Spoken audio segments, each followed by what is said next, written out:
Cari maklumat dan berita politik yang bebas, kupasan yang tepat, panas. Dapatkannya secara eksklusif hanya di Jom Channel. Komitmen kami, pentasan berita Isnin hingga Jumaat. Berbicara dan isu semasa, kami garapkan secara langsung. Panel-panel berkaliber dan profesional. Interaktif, pandangan anda kami raikan. Jangan lupa bersama kami di setiap hujung minggu dalam edisi khas mingguan. Jom Channel, moving forward, sharing a new experience.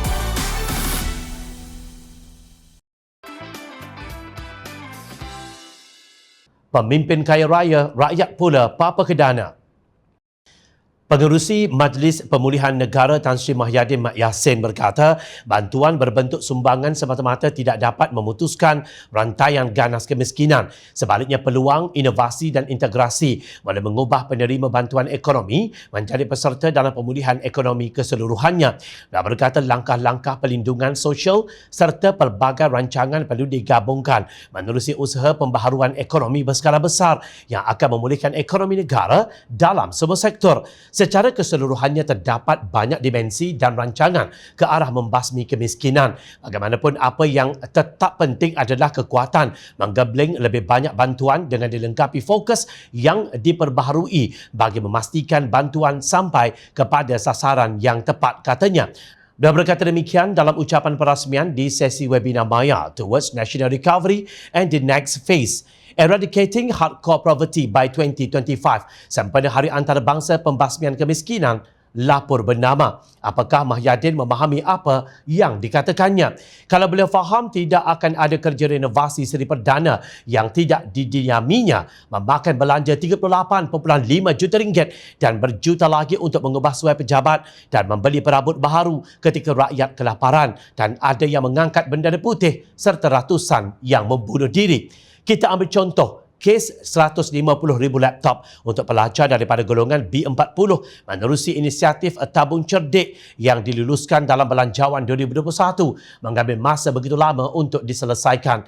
Menjawab soalan Ahli Parlimen Batu Kawan P. Kasturi Rani berhubung bilangan laptop yang telah diberikan daripada 150,000 laptop kepada pelajar dari golongan B40 melalui Yayasan Hasanah dan status peruntukan 100 juta ringgit untuk pinjaman laptop bagi pelajar yang penerima pinjaman PTPTN. Menteri Kanan Pendidikan KPM Datuk Dr. Muhammad Razli Majidin berkata, peranti digital yang diterima oleh KPM akan terus diagihkan kepada murid B40 yang telah dikenal pasti. Sehingga 3 Oktober 2021, sebanyak 131,907 unit peranti digital dilengkapi dengan pelan data telah diserahkan kepada murid B40 di 1,100 buah sekolah seluruh negara. Manakala 11,830 unit telah diterima dari Yayasan Hasanah dan akan diagihkan kepada murid dalam masa terdekat. Baki 6,263 unit lagi akan diagihkan sebaik sahaja diterima daripada Yayasan Hasanah. Persoalannya, benarkah semua peranti tersebut telah sampai kepada sasarannya? Satu hantaran di Facebook yang dilihat oleh Jom Channel daripada Naib Ketua Pemuda Amanah Kawasan Lumut Muhammad Iqmal bin Muhammad Iskandar menyatakan, Pemuda Amanah Kawasan Lumut berasa sangat kecewa dengan kecuaian pihak Kementerian Pendidikan memasukkan SMK ACS Sitiawan dan SMK Nanhua sebagai sekolah dalam Parlimen Lumut yang telah menerima peranti daripada kerajaan dalam program laptop tabung cerdik. Apabila ditolak dua sekolah tersebut, Parlimen Lumut hanya menerima 324 buah peranti berbanding 800 buah peranti yang direkodkan.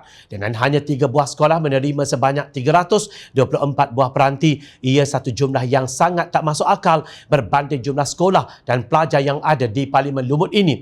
Sedari awal lagi, Pemuda Amanah Kawasan Lumut menggesa kerajaan melibatkan ahli parlimen dan pejabat pendidikan daerah dalam agihan peranti ini agar ia sampai kepada golongan sasar seperti yang digariskan dalam objektif tabung cerdik. Menurut kenyataan tersebut, Muhammad Iqmal berkata kenyataan menteri berkenaan tidak menunjukkan realiti daripada segi pengagihan peranti kepada sekolah-sekolah di seluruh negara. Malangnya agihan itu dilakukan dengan tidak sekata, di mana ada satu kawasan parlimen yang menerima sehingga 700 buah peranti, tetapi ada satu parlimen yang menerima tidak sampai 100 buah peranti, tegasnya.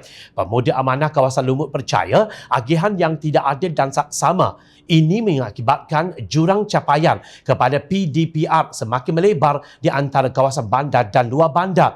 Memandangkan tahun 2021 bakal melabuhkan tirai 2 bulan lagi, maka adalah mustahil untuk kerajaan menambahkan peruntukan tabung cerdik ini. Maka Pemuda Amanah Kawasan Lumut mendesak kerajaan untuk memasukkan peruntukan tersebut pada tahun 2022 melalui penglibatan GLC, GLIC dan sektor korporat agar banyak lagi peranti boleh diagihkan. Semoga dengan semangat keluarga Malaysia dan perjanjian MOU yang ditandatangani oleh Kerajaan Persekutuan dan Pakatan Harapan, aspek pendidikan menjadi mauduk utama perbincangan, apatah lagi dalam keadaan pandemik masih belum berakhir, ujarnya.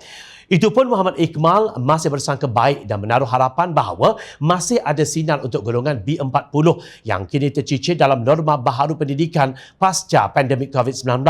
Justru isunya bukan kurang sumbangan sahaja tetapi daripada segi equity iaitu keadilan dalam mengagihkan sumbangan berkenaan. Mengapa perkara tersebut berlaku? Adakah ia kecuaian atau disengajakan kerana Parlimen Lumut dikuasai oleh pihak pembangkang? Itu baru pengagihan laptop. Bagaimana dengan sumbangan lain? Wakil rakyat ke hulu ke hilir menaiki Mercedes-Benz dan Velfire selain mendapat allowance puluhan ribu sebulan. Apa yang pengundi mereka dapat? Rakyat bosan mendengar retorik.